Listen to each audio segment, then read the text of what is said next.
My name is Joseph Taylor, and on Christmas Day, my own son looked me in the eye, locked the door, and said, "You're no longer part of our family." His wife laughed behind him as if decades of sacrifice were a joke. I didn't argue, I didn't beg. I just walked out into the cold and made one phone call. That single call turned their celebration into an empty house stripped of every guest. What they thought would be my humiliation became the beginning of their downfall. This is the story of how a father cast aside as worthless revealed the truth about loyalty, dignity, and the price of greed. Before we begin, I want to ask, where are you watching from and how old are you? Please subscribe to Family Betrayal Unmasked to hear more powerful stories like this one. On Christmas morning, I expected nothing more than a quiet dinner, a chance to sit at my son's table and remember that even though my wife had passed, I still had family to share the season with. Instead, when I stepped through the doorway, the warmth I longed for never came.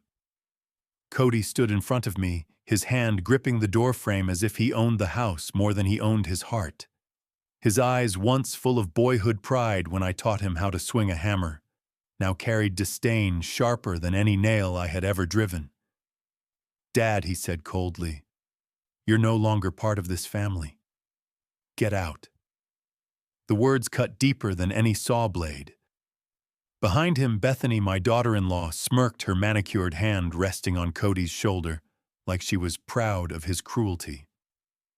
I had seen her laugh before, but never at my expense. This time, her chuckle felt like a nail driven straight into my chest. My throat burned, but I didn't argue.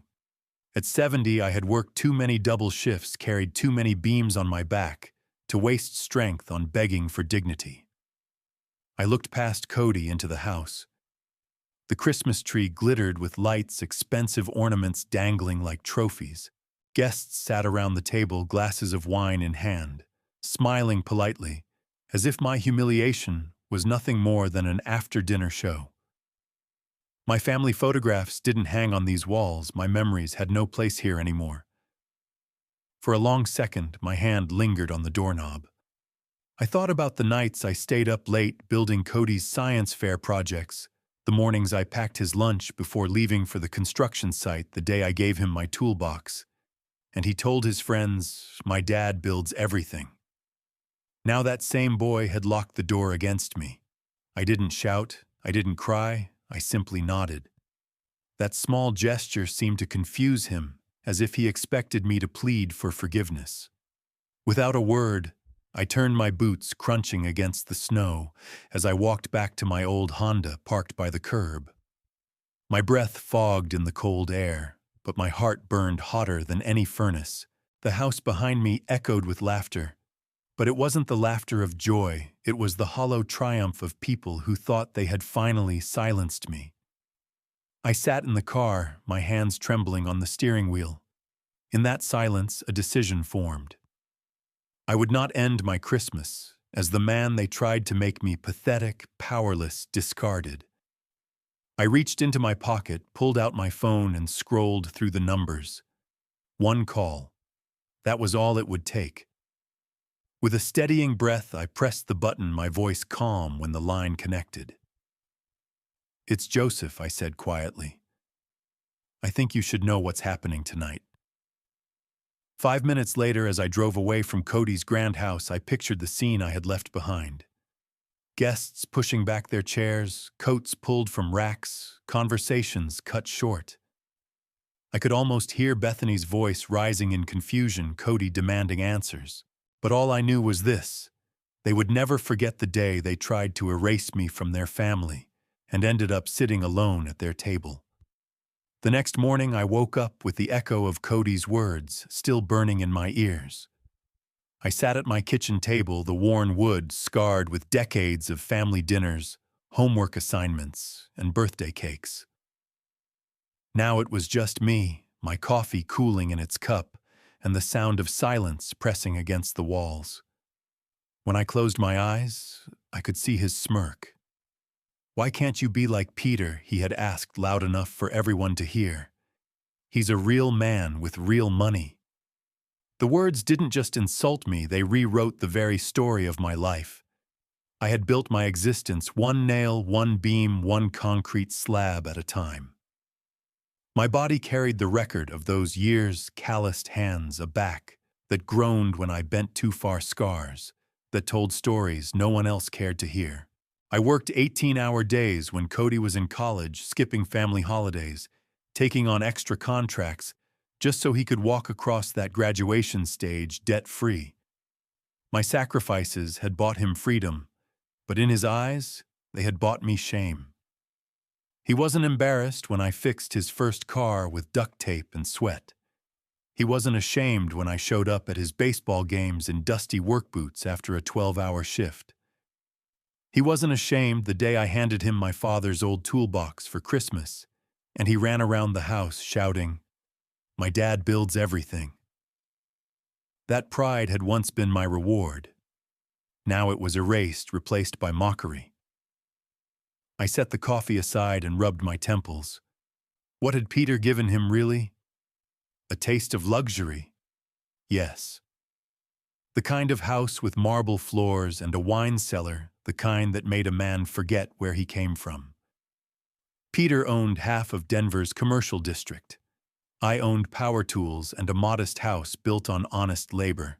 Somewhere along the way, Cody had decided that made me less of a man. The bitterness rose in my throat, but alongside it was something sharper: resolve. I whispered to myself, "Those nails paid for your education. Every nail, every hour." Yet the more I repeated it, the more hollow it felt. My son didn't see it. He couldn't.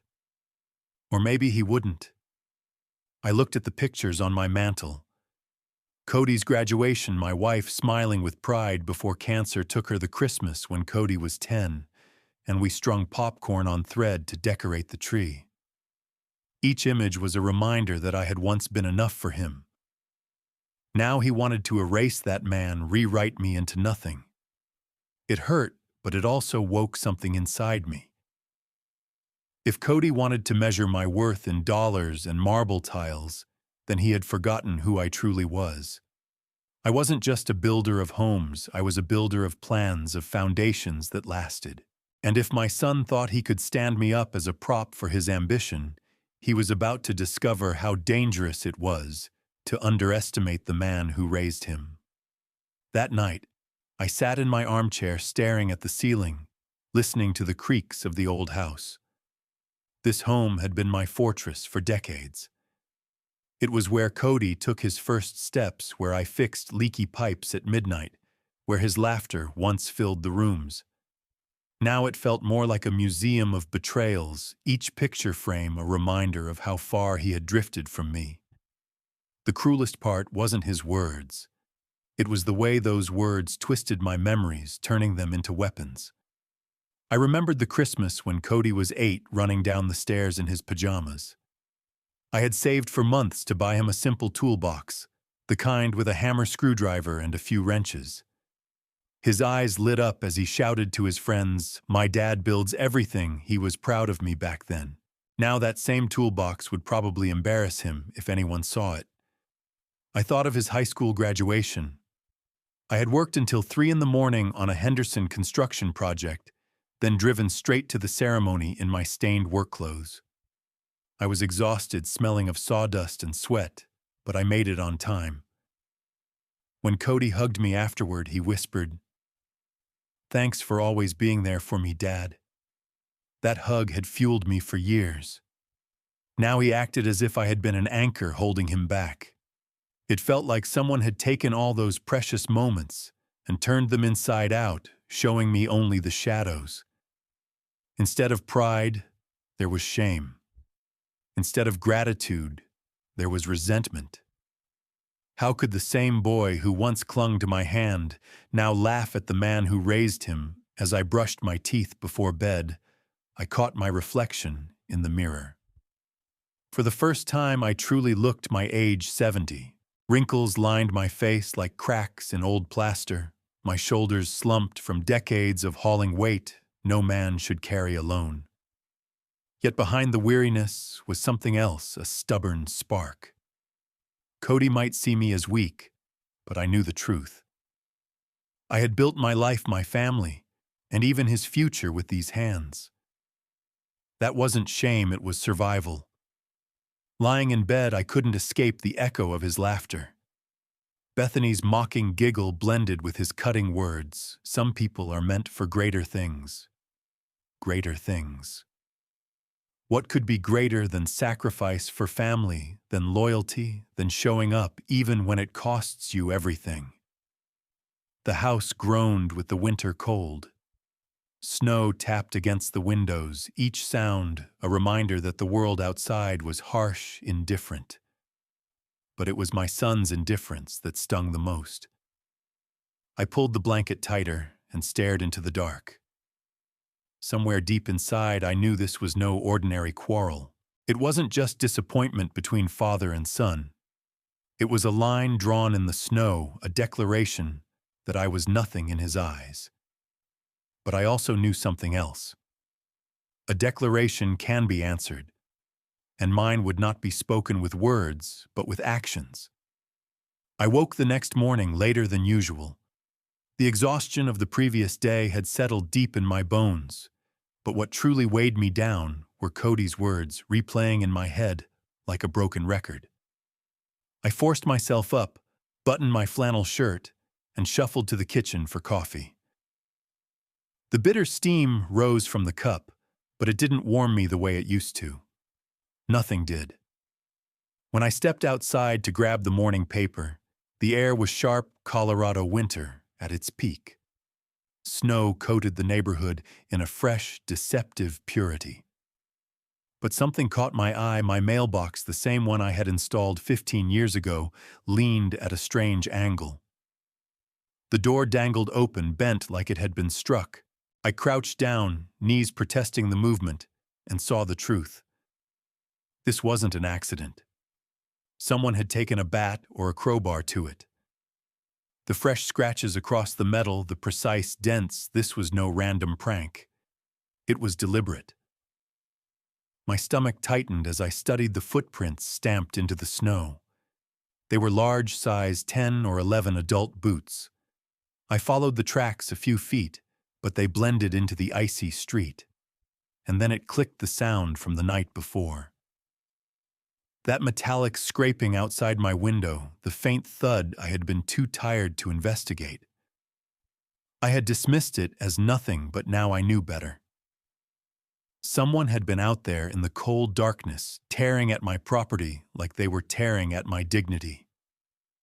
I carried the newspaper back inside, but it slipped from my hands onto the floor. My mind was racing too fast to care about headlines or sports scores. I sat at the table, staring at the broken mailbox through the frosty glass of the window. In all my years living here, no neighbor had ever vandalized my home. This wasn't random. It was personal. Was it Cody? Was it someone he sent? The timing was too sharp, too cruel to be coincidence. One day, he tells me I'm no longer family. The next, my home is marked like a target. It was psychological warfare designed to shake me, to weaken me before whatever came next. For a moment, I considered calling the police. But what would I say? My son disowned me, and then my mailbox got smashed. They'd think I was just a bitter old man connecting dots that weren't there. No, this wasn't a matter for strangers in uniform. This was family business, and family business required a different kind of justice. As I sipped my now cold coffee, a strange calm came over me. They wanted me rattled. They wanted me broken. Instead, I began to think with the same precision I once used on construction blueprints. If someone was trying to dismantle me piece by piece, then they underestimated the builder I had always been. I didn't just build houses. I built plans. And this time I would build one that no one, least of all my son, would ever forget. The phone rang just as I was finishing the crossword puzzle I could barely focus on. At first I thought it was another telemarketer, the kind who prey on retirees during quiet mornings. But when I lifted the receiver, the voice on the other end froze me in place. "Dad, it's me."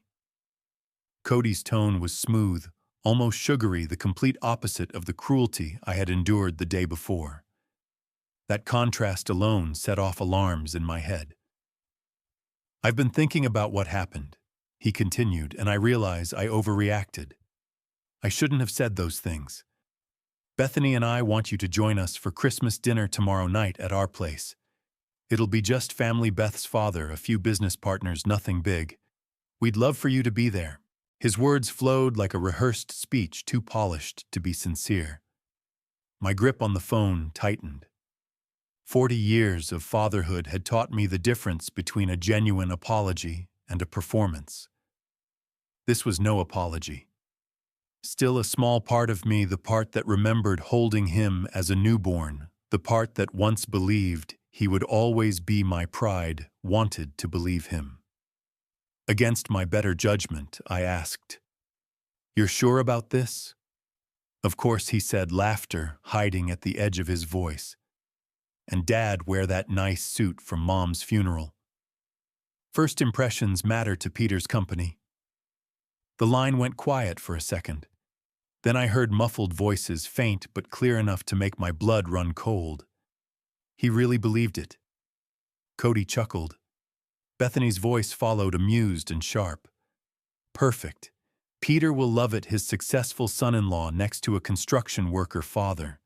The contrast will be everything. Don't forget." Cody added, "This guarantees us my father-in-law's business and inheritance. By the end of the night, Joseph will look pathetic." I nearly dropped the phone.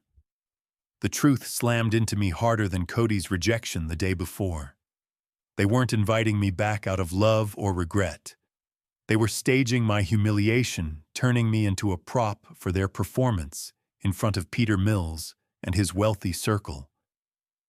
I hung up the phone carefully, though my hands shook so violently I had to steady myself on the chair. For a few moments, I sat in silence, listening to the blood pounding in my ears. My own son, my flesh and blood, was plotting to strip me not only of dignity, but of humanity. And Bethany, the woman he chose, delighted in it. Anger might have broken another man. But as I sat there, the fury hardened into something sharper, clarity. They thought they had written the script for my downfall. They thought I would walk in, meek and embarrassed, while they showcased their superiority. But I wasn't finished. Not yet. My eyes fell on the old desk drawer where I kept important papers. Somewhere in there was a business card Peter Mills had once handed me, telling me to call if I ever needed anything. At the time, it felt like a courtesy. Now it felt like a key. If Cody and Bethany wanted to make me the centerpiece of their theater of cruelty, then I would rewrite the play. I pulled open the bottom drawer of my old desk, the one where I kept tax forms, warranty slips, and documents I couldn't bear to throw away. My fingers brushed across yellowed envelopes, brittle with time, until they landed on a small rectangle of expensive cardstock. Peter Mills. Director. His name was pressed into the paper with embossed lettering, firm and unmistakable. Beneath it, his personal office number and cell. I remembered the day he'd given it to me at Cody's birthday party, a rare gesture of respect. "Call any time, Joseph. We should get to know each other better." I had tucked it away, certain I would never use it. Yet now that little card felt like the most powerful tool I had ever held. I sat back in my chair, running my thumb over the raised lettering. Peter Mills was not a man easily fooled. He had built his empire on precision, honesty, and a brutal intolerance for manipulation. If Bethany and Cody thought they could use him as an unwitting actor in their charade, they had underestimated the very man whose approval they were desperate to secure. Still, doubt gnawed at me. What if Peter dismissed me as a bitter old man exaggerating his son's betrayal? What if calling him made me look even more pathetic, like a father trying to sabotage his son's success out of jealousy My heart pounded with each possibility. But then I thought of Bethany's voice dripping with satisfaction. Perfect. The contrast will be everything. They weren't planning a dinner. They were planning a performance at my expense, and I would be damned if I allowed myself to walk willingly into their trap. I rehearsed in my head how to speak to Peter. Too formal and it would sound stiff. Too emotional and it would sound weak. He needed to hear the truth plainly delivered without theatrics. Peter, I know this puts you in an awkward position, but I thought you deserved to know what Cody and Bethany are planning. That was the line. Honest. Respectful. Unshakable. I picked up the phone, the card trembling between my fingers. The dial tone buzzed steady as my own breath wasn't. I pressed each number deliberately, the way I once measured cuts on steel beams, exact, no room for error. As the line rang, my pulse surged. I half expected to hang up before he answered, but then his voice filled the line. Peter Mills. Firm, professional, a man accustomed to getting straight to the point. Peter, it's Joseph Taylor, I said, my voice steady, though my hands were slick with sweat. I need to tell you something about tomorrow's dinner. There was silence for a beat. I feared he might laugh or dismiss me. Instead, he said, "Go on." So I did. I told him everything: the overheard conversation, the staged apology, the vandalized mailbox. My voice cracked once, but I kept speaking, laying out the betrayal in precise order. When I finished, there was another pause. Then Peter spoke, his tone low, but unmistakably shaken. "Joseph, thank you for telling me. I'll handle this. And tomorrow we'll make sure they regret underestimating you." For the first time in days, I exhaled fully. The play had been rewritten. The moment I hung up the phone, the silence in my house felt different. It wasn't the heavy, suffocating kind that had lingered since Cody slammed the door on me. This silence carried weight, but it was purposeful, like the stillness before a storm. My hands were still trembling, though not from fear anymore. It was the raw energy of a man who had just chosen to fight back. I leaned back in my chair, letting Peter's final words replay in my mind. "We'll make sure they regret underestimating you." There was no hesitation in his voice, no politeness for the sake of saving face. He had been shocked, angry, even, and for good reason. A man like Peter Mills didn't get to the top of Denver's commercial world by being blind to manipulation. And now he knew his daughter and son-in-law had planned to use him as part of a cruel show. Still, doubts crept in. What if Peter only said those words to placate me? What if tomorrow night I walked into Cody's house and found myself standing alone in humiliation with no ally at my side? That possibility gnawed at me until I forced myself to remember the look in Peter's eyes the few times we had spoken. Calculated, sharp. He wasn't a man who wasted time with empty promises. I rose from my chair, pacing the living room.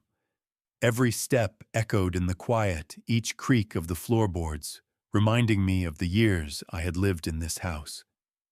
40 years of building for others, and this was what I had left: a modest roof, memories etched into the walls, and a son who now despised me for the very sacrifices that had kept him fed. My chest tightened, but not with grief this time, with determination. The truth was, I couldn't rely on Peter alone. Builders always know the same lesson: a foundation only stands if you reinforce it. And so I began to make my own preparations. If they wanted a spectacle, I would give them one.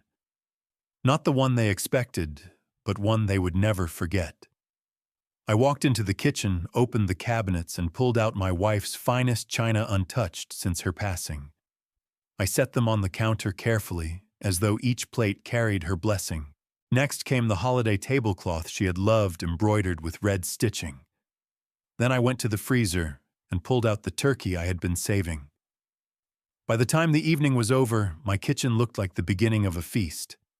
Because while Cody and Bethany were planning to make me look small, I would prepare for something bigger. If their house turned cold with betrayal, mine would shine with warmth.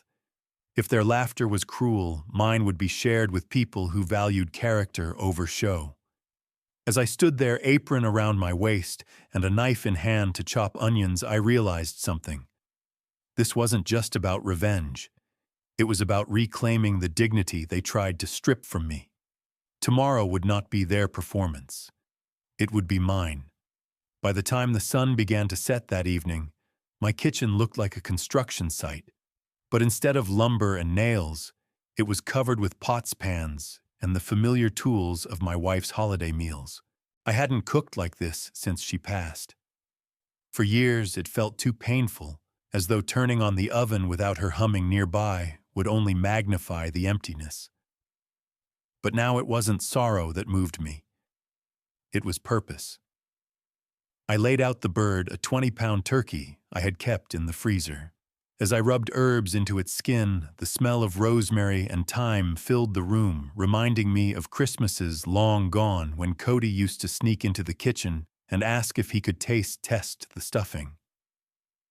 Back then, his laughter had been the sweetest music. I forced myself not to dwell on that boy who no longer existed. Instead, I focused on the rhythm of preparation, each slice of the knife and each measured spoonful grounding me in the task ahead. I set the table next, pulling out my wife's china and polishing each plate until the porcelain gleamed. I arranged silverware with the precision of a blueprint, placing wine glasses I had saved for special occasions at each seat. There would be 8 in total, though. At that moment, I didn't know exactly who would sit there. Perhaps Peter, perhaps some of his guests. But I knew one thing: when they walked through my door, they wouldn't find embarrassment. They would find dignity. As I folded linen napkins into neat triangles, I remembered my father's words. A man's strength isn't measured by how much he can carry, but how well he can prepare for what's coming. At the time, I thought he meant building houses, scaffolding, and scaffolds. Now I understood he had been teaching me about life itself. The aromas deepened as I cooked mashed potatoes with butter-green beans I had harvested from the garden and frozen last summer apple pies cooling on the counter. My small kitchen glowed with warmth that money couldn't buy. This wasn't a catered display meant to impress investors. This was real. Honest, built with my own 2 hands. Every so often I paused to glance at the phone on the counter. Peter hadn't called back, but I didn't expect him to. Men like Peter didn't waste words. He had promised me we'd make them regret it, and I trusted he meant it. Still, I couldn't help the flicker of unease. What if I had misjudged him? What if tomorrow night I stood alone while Cody and Bethany laughed? I shook the doubt away and basted the turkey again. Fear had no place here. Builders don't walk away from half-finished projects, and this was my final blueprint for respect. When the last dish was tucked into the oven, I stepped back and surveyed the room. The table was set. The feast was nearly ready, and for the first time in a long time, I felt something more powerful than anger. I felt prepared. Tomorrow, Cody and Bethany would have their stage, but I would have mine too. And when the curtain rose, they would learn what happens when a man who spent his life building refuses to be torn down. The next evening, I dressed slowly, buttoning the same dark blue suit I had worn to my wife's funeral. The fabric had grown stiff from years in the closet, but when I looked at myself in the mirror, I didn't see a broken man. I saw someone ready to face his enemies on their own turf. My reflection reminded me of the builder I had always been: steady, unshaken, purposeful. I slid the old toolbox keychain into my pocket, a quiet reminder of who I was and what I had built. Then I stepped out into the crisp December night. The drive across Denver felt endless headlights reflecting on frosted roads, my breath visible inside the car, as if even the air was bracing for what was to come. When I pulled into Cody's cul-de-sac, the sight nearly stole my breath. His limestone mansion glowed like something out of a magazine's spotlights, grazing the perfectly trimmed hedges. The driveway was lined with cars that probably cost more than I had earned in a decade, Mercedes BMWs, and Peter's sleek black Bentley. My old Honda looked laughable next to them, but I parked it proudly. After all that Honda had carried me through years of work paid for with honest sweat. I tightened my tie, walked up the stone path, and rang the bell. The door opened almost instantly, as though they had been waiting for their performance to begin. "Well, well," Cody drawled, his voice loud enough for everyone inside to hear. He wore a tailored suit, his Rolex flashing under the chandelier. Look who actually showed up. Bethany appeared beside him, draped in a black cocktail dress that sparkled in the golden light. Her smile was razor-sharp, the kind that cuts deeper than words. Oh, this is precious. He really came. Behind them I saw silhouettes of guests shifting in their seats, curiosity flickering across their polished faces. Wine glasses were paused, mid-air conversations interrupted. I realized then that Cody had planned this as theater, each line rehearsed, each cruel gesture calculated. Cody stepped forward, blocking the entrance with his body. "Let me make this crystal clear, Dad," he said, his voice rising with manufactured authority. "You are no longer family to us. Only Bethany's parents matter now. You can turn around and go back to your little builder's house where you belong." The words were delivered like a hammer to the chest, designed to shatter what little pride I had left. Laughter bubbled from Bethany, sharp and mocking, and I could hear whispers from the guests, half amusement, half discomfort. But instead of breaking, I felt strangely calm. This was the exact script I had expected, the humiliation they had so carefully crafted. And in that moment, I understood something. I wasn't here to stop their show. I was here to let it unfold, because every word, every cruel laugh, was only tightening the noose they had tied around their own necks. I met Cody's eyes and spoke softly. "Well, son, I hope tonight you get everything you deserve." Then I turned my back on him, walked down the immaculate path, and returned to my car. Behind me, I could hear Bethany whisper, "That's it." Confusion was beginning to seep into her voice. They thought they had won, but the curtain had only just begun to rise. I sat in my car, the engine off, the winter air seeping through the cracks of the old Honda. From the front window of Cody's mansion, I could see the shadows of guests moving awkwardly in their seats. Laughter that had begun loud and triumphant was already fading into murmurs. Cody thought he had won, that I would drive home humiliated, stripped of pride. But what he didn't know was that my leaving was the final piece of his undoing. I pulled out my phone and scrolled to Peter Mills's number. The card was still in my breast pocket, warm from the heat of my suit. When Peter answered on the second ring, his voice was steady, the same tone of a man who had weathered storms far greater than this. "Joseph," he said. "As we discussed," I replied quietly, my eyes fixed on the golden-lit windows of Cody's house. It happened exactly as we expected. There was no hesitation on the other end. "Good.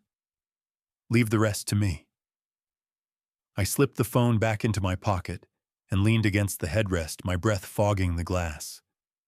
Inside, I could already picture Peter rising to his feet, drawing the attention of every guest.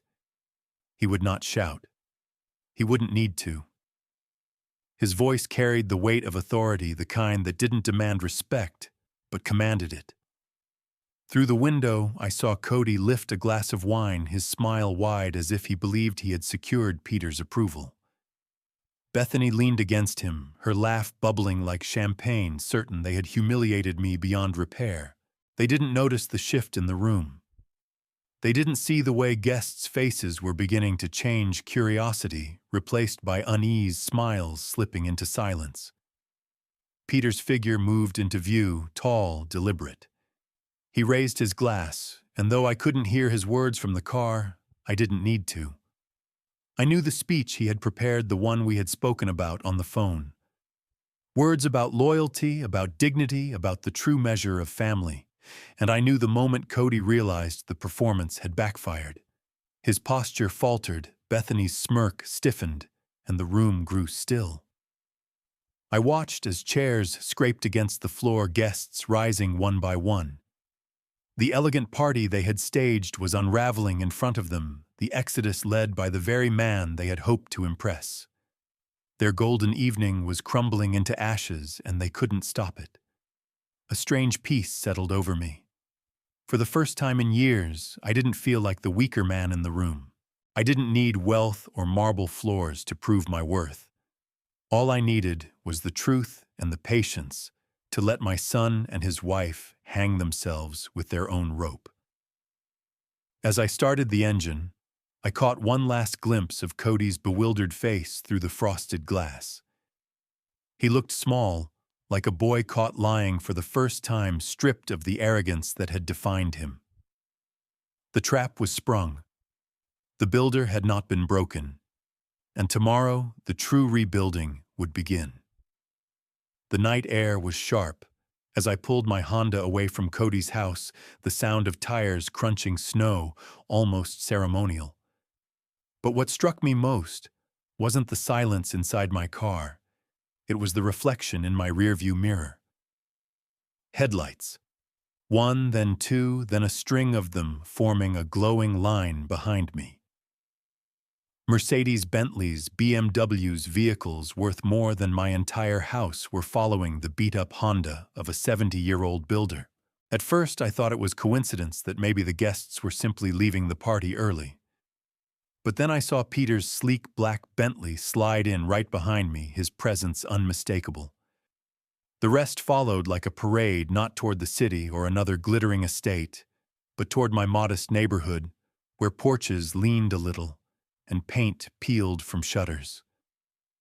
I gripped the wheel tighter, a mix of disbelief and pride rising in my chest. For decades I had driven home from job sites alone, my clothes stained with dust and sweat. Tonight, a convoy of Denver's wealthiest trailed me as though I were leading something worth following. The drive was quiet, but my mind replayed the scene I had just left. Cody's smug grin dissolving into confusion. Bethany's laughter freezing when Peter's words began to cut. The awkward scraping of chairs as guests realized they wanted no part in the performance. I could almost hear Cody's panicked voice calling after them, the boy who had thought cruelty equaled power. When I turned onto my street, I slowed, embarrassed for the first time in years. My neighborhood was nothing like Cody's. Modest homes lined the block, their Christmas lights strung unevenly, some flickering with age. Lawns were small fences, weathered. My house, with its sagging porch step and faded paint, was honest, but compared to Cody's limestone mansion, it looked like a relic. Yet when I parked in front, the convoy didn't peel away. They parked behind me, engines humming, their headlights cutting across the snow like searchlights. For a moment, I sat frozen, unsure what to do. Then Peter stepped out of his Bentley, his coat flaring in the wind, and walked toward my car with the dignity of a man who had already decided where he belonged that night. "Joseph," he said warmly, nodding as if we were old colleagues. "I believe we have a better place to spend Christmas Eve." His words carried down the line of cars, and one by one doors opened. Men and women in designer coats and expensive shoes began stepping onto my modest street. Neighbors peeked from their windows, no doubt wondering if I had won the lottery or joined some secret club. I unlocked my front door, the warm glow of the Christmas tree spilling onto the porch. For the first time in years, my home didn't feel too small. It felt ready. ready to prove that family wasn't about square footage or bank accounts. It was about loyalty, dignity, and the kind of love that didn't need applause. As Peter and his guests followed me inside, I felt it in my chest. The performance wasn't over. It was only shifting stages. And this time I wasn't the prop. I was the man setting the scene. The moment Peter and the others stepped into my house, the contrast was striking. They had come from chandeliers and marble floors, but here the light was softer, the warmth real. My living room smelled faintly of pine from the tree I had decorated alone, its branches hung with ornaments collected over decades. Some were chipped, others hand-painted by Cody when he was still a boy. They weren't valuable, but they were priceless. I felt nervous for a moment, worried they would see only what Cody saw, an old man's worn-out house, the sagging couch, the creaky floorboards. But to my surprise, Peter smiled as he looked around. "This feels like Christmas," he said simply. His words carried weight, and the others nodded in agreement. I guided them toward the dining table already set with my wife's best china. I had polished each plate until it gleamed, arranged the silverware as carefully as I once measured beams on a blueprint. The tablecloth was embroidered with red thread, one my wife had stitched herself. It was a home no decorator could stage because every detail carried history. The kitchen was filled with the aromas of roasted turkey, buttery potatoes, and apple pies cooling on the counter. As I began bringing dishes to the table, something remarkable happened. Peter rose and followed me. "Let me help," he said, taking a bowl of salad from my hands. Soon his business partner's men, who likely hadn't lifted a serving spoon in years, joined in. They carried platters, poured water, and set glasses. It was almost comical, these men in tailored suits navigating my narrow kitchen, bumping into each other as they tried to help. But it was also humbling. These were people who could afford the finest meals in Denver, yet here they were treating my home like the most important place in the world. When we finally sat, the conversation flowed easier than I expected. They shared stories of their own families, of childhoods in small towns, of lessons learned from parents who hadn't been rich, but had been present. One man admired the green beans, asking where I bought them. From my garden, I answered, a little embarrassed, but his face lit up. Better than anything money can buy. The words warmed me more than the wine in my glass. For the first time in years, I felt seen, not as Cody's father, not as a construction worker, but as a man who had built something worth respecting. I caught Peter watching me as I carved the turkey, his expression thoughtful. "Joseph," he said, lifting his glass once the plates were full, "you've reminded us tonight what family really means. Not the kind that flaunts wealth, but the kind that shares a meal, a story, a memory. That's the kind that lasts." I raised my glass in return, my throat tight with emotion. The others clinked their glasses, and laughter filled the room, not sharp or cruel like Bethany's, but warm, genuine. In that moment, I realized something important. Cody had tried to strip me of my dignity by parading me in front of wealth. But here in my small dining room, surrounded by men who had chosen to leave his mansion behind, I had found something Cody never could. Respect. Dinner moved at its own rhythm, unhurried and genuine. The turkey was passed down the table, mashed potatoes scooped generously, and laughter rose from memories shared. For the first time in a long while, I didn't feel like a man out of place. My modest home, my modest table, suddenly it felt like the center of something larger than I had ever imagined. Peter raised his glass midway through the meal, his tone both reflective and firm. "Wealth," he said, pausing as the room quieted, "isn't counted in bank accounts or square footage. It's measured in loyalty, dignity, and the way you treat the people who can do nothing for you." His words struck deep, and I knew they were meant not only as a toast, but as a judgment. One of his partners, a man with silver hair and a sharp suit, leaned forward. "Joseph, you've given us something rare tonight. This feels like home. Real home. Not the staged performances we're too often surrounded by." Heads nodded around the table, agreement shining in their eyes. I felt my throat tighten as I looked at them. I just did what I've always done, worked with my hands, gave what I had. It wasn't much, but it was honest. And I thought that was enough for my son. My voice cracked, and for a second silence fell heavy. But instead of pity, I saw respect. Peter set his glass down. "It is enough, Joseph. More than enough. Your son has forgotten what matters, but tonight everyone here has been reminded." His gaze swept across the room, his authority undeniable. The conversation shifted to stories of fathers and mothers who had worked tirelessly, often with little recognition.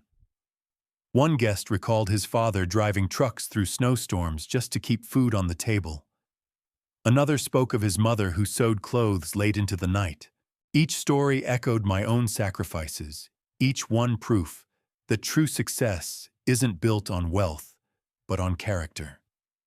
As I listened, I realized something. I hadn't allowed myself to believe I wasn't alone.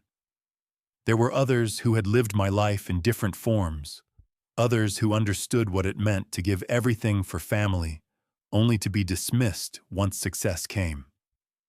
That shared understanding built a bond stronger than any contract or business deal.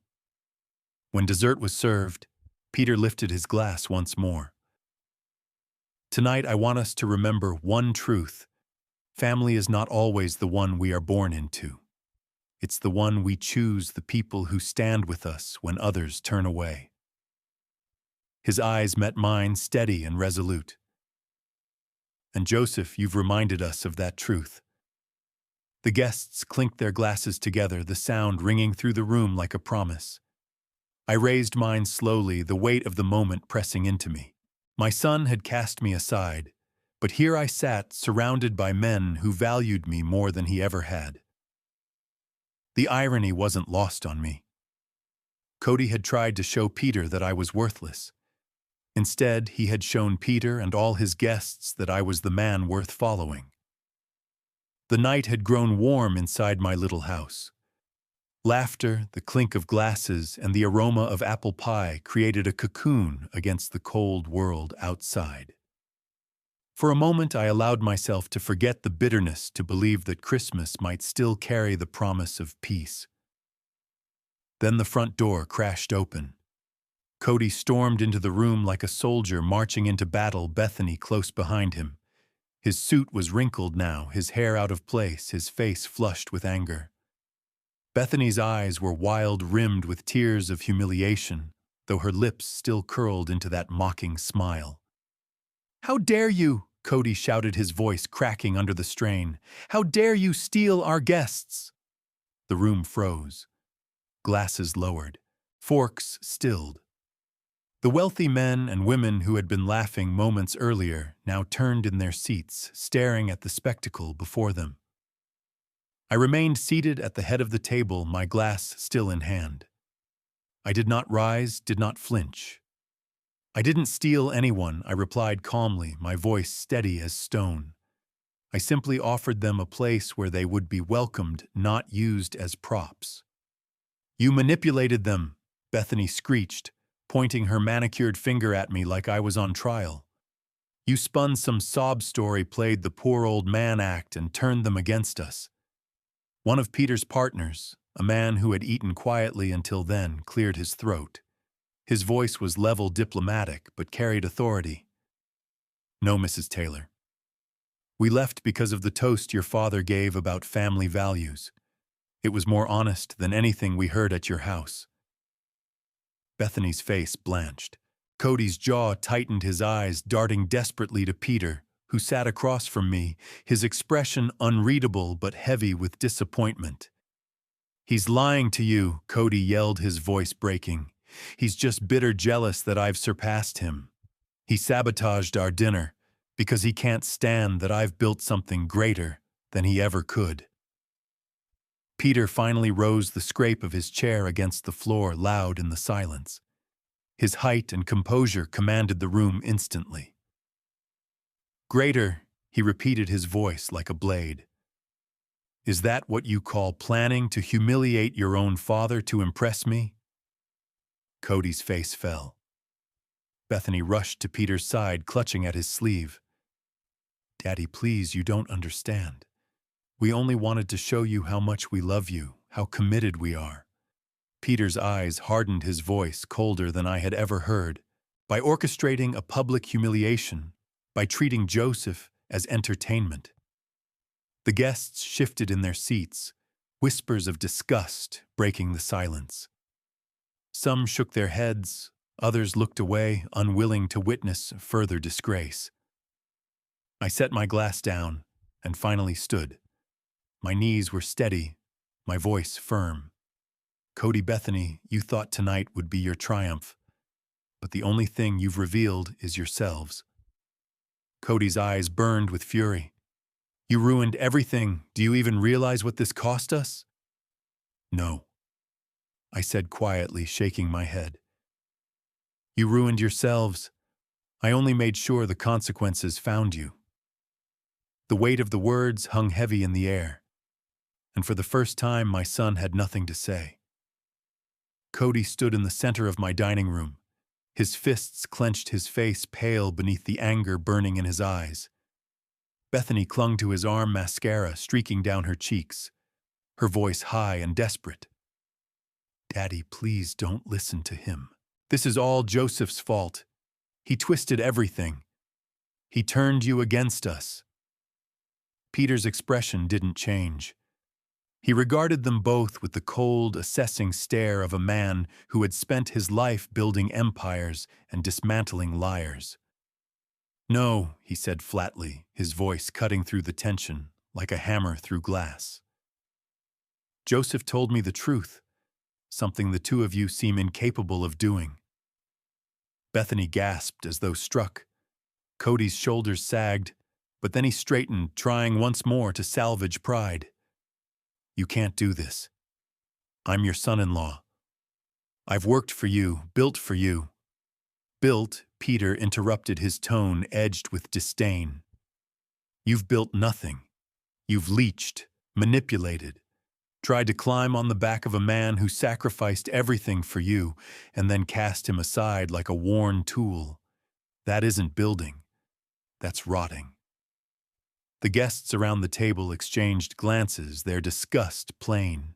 Some shook their heads, others sipped silently from their glasses, but all eyes stayed fixed on Peter. Then he spoke the words that sealed Cody and Bethany's fate. "Effective immediately, you are dismissed from all business relations with Mills Commercial Development.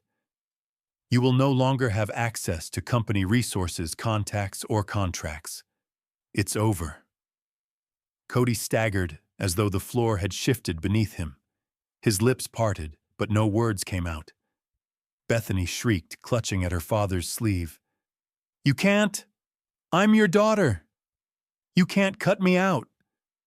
Peter's gaze softened only for a heartbeat, sorrow flickering in his eyes, but then he steadied. "Yes, Bethany, you are my daughter. And tonight you showed me exactly what kind of daughter you've chosen to be. Selfish, manipulative, and willing to destroy an old man's dignity for your own gain." He inhaled deeply, then delivered the final blow. "My will is being rewritten. Your inheritance is reduced to exactly what Cody brought into this marriage. Nothing. The rest will go to charities that honor values you clearly do not." The silence that followed was suffocating.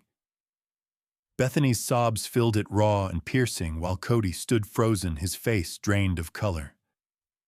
He finally turned toward me, eyes blazing with rage and desperation. "You ruined our lives," he spat. I met his gaze steadily. "No, son. You ruined them yourselves.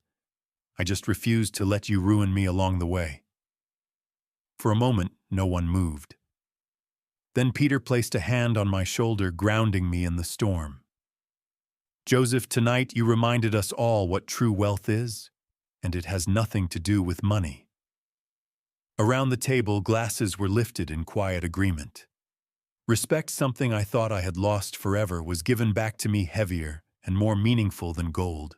As Cody and Bethany stormed out into the snow, the door slamming behind them, I realized this wasn't just a verdict on their schemes. It was a verdict on everything I had lived by. Character, loyalty, dignity. And for once, justice had spoken loudly enough for everyone to hear. The door slammed so hard, the windows rattled, leaving behind a silence thicker than the winter snow outside. For a long moment, no one spoke. The only sound was the faint ticking of the old clock on the wall, marking the passing of a moment that had just changed everything. Cody and Bethany were gone, cast out not by me, but by their own choices, their greed, their arrogance. I stood near the table, one hand still resting on the back of my chair. My legs felt heavy, but my chest was lighter than it had been in years. It wasn't triumph coursing through me, and it certainly wasn't joy. It was relief, pure, clean relief. For too long I had lived beneath the weight of disappointment, pretending not to see the growing contempt in my son's eyes. Tonight, that weight had been lifted. Peter settled back into his seat, his expression stern but tired. The man who commanded boardrooms and wielded millions now looked like a father burdened by the shame of his child's betrayal. "Joseph," he said softly, "I owe you an apology, not just for tonight, but for not seeing this sooner." I shook my head. "No apology necessary. Sometimes we see what we want to see in the people we love. I did it with Cody. You did it with Bethany. Love makes us blind." His eyes met mine, and for the first time there was no distance between us. Not businessman and builder, not wealthy elite and working-class retiree. Just two fathers, both betrayed by the children we'd sacrificed everything for. The guests shifted in their seats, glasses raised quietly as though acknowledging the gravity of what had unfolded. One of them, a man whose name I barely remembered, leaned forward. "Gentlemen, if I may. What we witnessed tonight was more than a family dispute. It was a reminder. Success without character is just failure dressed in gold." The words struck me harder than I expected. I had built houses my entire life, but my true construction had always been Cody's future. Now I understood that somewhere along the way, he had torn it down himself. I glanced at the photo on my fridge, Cody at his high school graduation, his smile wide, his arm thrown proudly over my shoulder. For years, that picture had given me strength. Tonight, it felt like a tombstone for the boy he used to be. I returned to the table, sitting down slowly. "To family," I said, lifting my glass. "Not the ones who abandon us, but the ones who stand with us, even when we have nothing to give." The guests raised their glasses with mine, the sound of crystal meeting, crystal ringing like a bell of truth. My throat tightened, but I swallowed it down, determined not to show weakness. Because the storm had passed. The cruel words, the slammed doors, the humiliation they planned, it was all over. And for the first time in years, I sat at my table not as a man diminished, but as a man restored. The warmth of the dining room returned slowly, like a fire coaxed back to life after nearly burning out. The guests resumed their seats, though their faces still carried the weight of what they had witnessed. Plates of food sat untouched for a few minutes, the turkey cooling, the pie scent lingering in the air. Yet no one seemed eager to eat. Everyone was caught in the gravity of what had just unfolded. Peter leaned forward, his elbows resting on the table, his expression weary but resolute. "Joseph," he said, his voice quiet enough that the room hushed to listen. "I've spent my entire life building an empire, protecting it from predators in the boardroom, but I never imagined I'd need to protect it from my own child." His hand clenched into a fist, then released slowly. Bethany's choices tonight. They cut deeper than any corporate betrayal I've ever faced. I studied him, the sorrow in his voice more familiar than I cared to admit. "I know that pain," I said softly. "It's not the betrayal of a stranger, it's the betrayal of someone you built your world around. Someone you believed would carry your name with pride." Peter's eyes locked on mine, and in that shared silence, I felt the weight of two fathers bound by the same wound. For him, it was Bethany's hunger for wealth. For me, it was Cody's shame at the very life I had built for him. Different names, different faces, but the same cruel rejection. One of the guests, a man with silver hair and a measured tone, spoke gently. "Perhaps this is the lesson we forget when we climb too high, that the greatest legacy we leave isn't money or buildings, but the values we pass on. And sometimes those values get lost." I nodded, staring down at my calloused hands. They trembled slightly, not from weakness, but from the weight of years. I gave Cody everything I knew how to give. Long hours, steady work, a home to come back to. I thought that would be enough. And it was enough, Peter said firmly. It was more than enough. He just refused to see it. Just as Bethany refused to see what matters. The room grew quiet again, but this time it was not heavy, it was reflective. Some of the men lowered their eyes, no doubt thinking of their own children, their own families, wondering if they too had planted seeds that might one day twist into something unrecognizable. I finally raised my glass, not in triumph, but in acknowledgement. We can't change their choices, but we can make sure their choices don't define us. Peter lifted his glass in return. To fathers who stand even when their children fall, the toast rang through the room, simple yet profound. As the guests drank, I felt a clarity settle in my chest.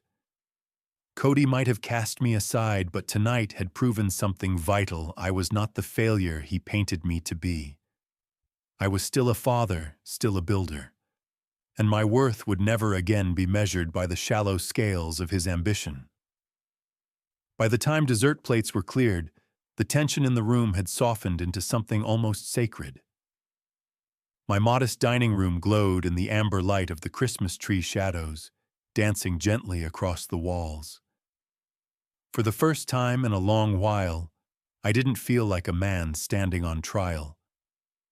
I felt like the head of a table, steady, respected herd. Peter lifted his glass once more, his gaze sweeping across the room. The way the others leaned toward him told me they expected another business anecdote, some polished wisdom from a titan of Denver real estate. Instead, his voice carried something more personal, something raw.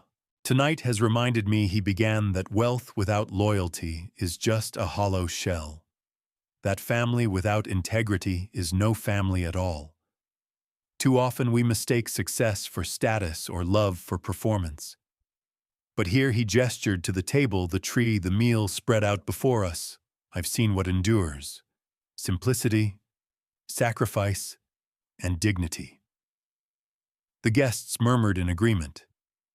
One man dabbed his mouth with a napkin and added, "I can't remember the last time a dinner felt this honest." Another nodded. "This is what my grandmother's kitchen used to feel like. Not perfect, not grand, just real." I sat quietly, my own glass trembling slightly in my hand. Not from fear this time, but from the weight of the moment.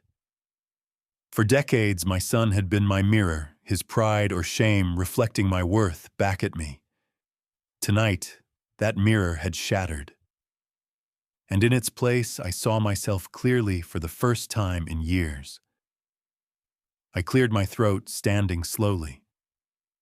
The room hushed, eyes turning toward me. "I've been called many things in my life." I began, my voice steady, a builder, a worker, sometimes just the man with the toolbox. But I've never cared about titles. I cared about showing up, about giving my son the chances I never had. And I thought that would be enough. I paused, letting the ache in my chest surface just enough to be heard. But tonight I realized something. Family isn't about who shares your blood. It's about who shares your table, who lifts you up instead of tearing you down. I raised my glass high, my eyes meeting each face around me. So to family, the one we choose, the one that stands by us when the world walks out. The crystal chorus of glasses meeting rang through the room like a benediction. I caught Peter's eye, and for a moment, it felt as if he and I had built something new together. Not in steel or concrete, but in trust and truth. The laughter that followed was genuine, rolling through the room like a tide. No malice, no performance, just warmth. And in that laughter, I felt something heal. But outside, beyond the snow-streaked window, headlights swept across the street. 2 cars pulled up, fast engines cutting abruptly.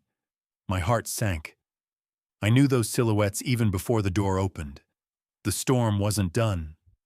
Not yet. The front door burst open with a force that rattled the hinges, and suddenly Cody and Bethany were back in my house, dragging the cold December air in with them. Their perfect party clothes looked disheveled now, the polish stripped away by desperation. Cody's eyes burned with a mixture of rage and panic, while Bethany's mascara-streaked face twisted into a sneer meant to mask her fear. "How dare you!" Cody shouted, his voice cracking under the weight of humiliation. "You stole our guests, our night, everything we worked for." The room fell silent, forks and glasses set down as Peter and his partners turned to face the intruders. I remained at the head of the table, calm in my chair, refusing to rise to Cody's fury. "I didn't steal anyone," I said evenly.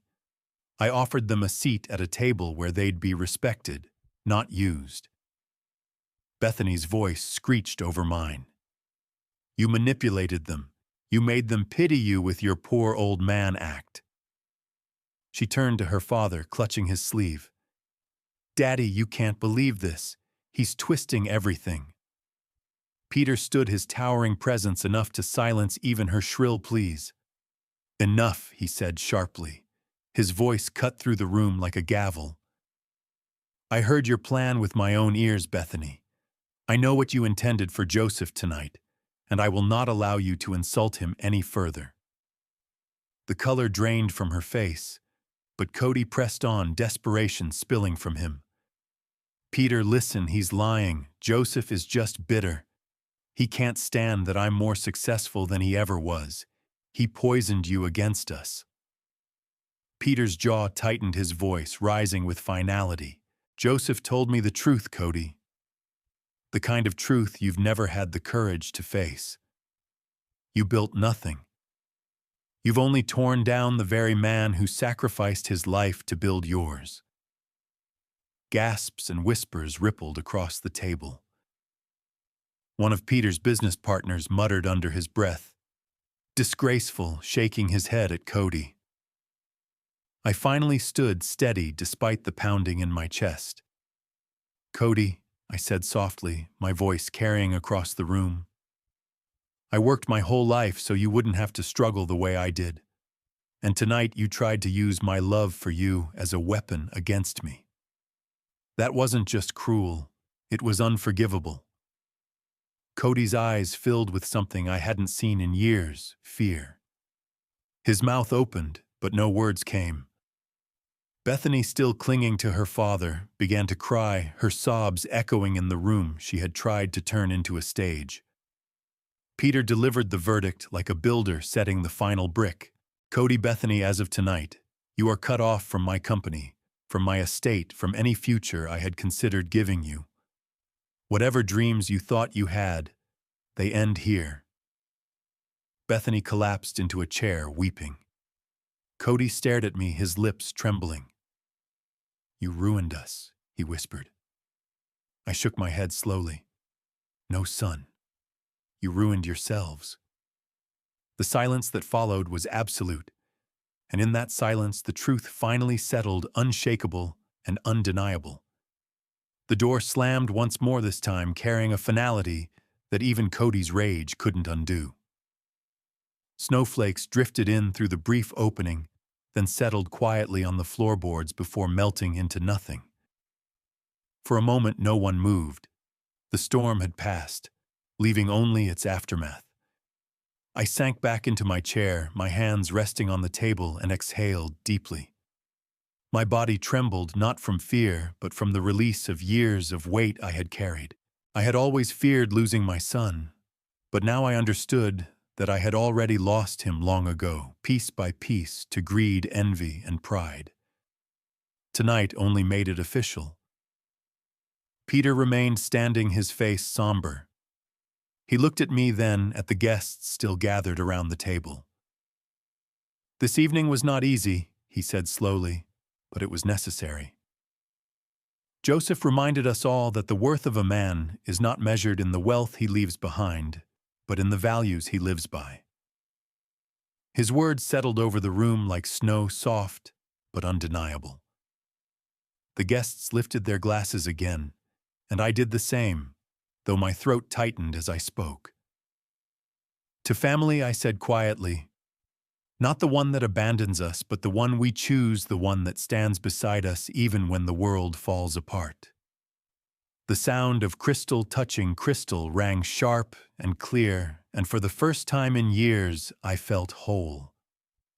The meal resumed, not with the stiff politeness of earlier, but with genuine warmth. Peter laughed heartily at a story told by one of his partners. Another guest complimented my apple pie so sincerely that I couldn't help but smile. And as I poured wine into glasses, I realized something profound tonight in my small house, with its chipped ornaments and uneven floorboards. I had more true wealth than Cody would ever know. When the evening wound down, Peter placed a hand on my shoulder. His eyes, though tired, carried a rare softness. "Joseph," he said, "men like you are the foundation this country is built on. Honest, unshakable, loyal. Don't ever let anyone, especially your own son, convince you otherwise." I swallowed hard, unable to speak for a moment. Finally, I managed. "Thank you, Peter. That means more than you know." As the guests left their luxury cars lining the street like jewels scattered across snow, neighbors peeked through curtains whispering about the strange parade. But I didn't care. For once, appearances meant nothing to me. What mattered was the truth that had been revealed and the dignity that had been restored. When the house grew quiet again, I walked to the window and looked out at the fading taillights. The snow was falling heavier now, covering the footprints Cody and Bethany had left behind. It was as if the night itself was erasing them, cleansing the path for something new. I turned back toward my modest dining room, the empty plates and half-drained glasses still glowing in the light of the Christmas tree. And I realized that my true legacy was not Cody's approval, nor Peter's wealth, but the dignity I had fought to keep.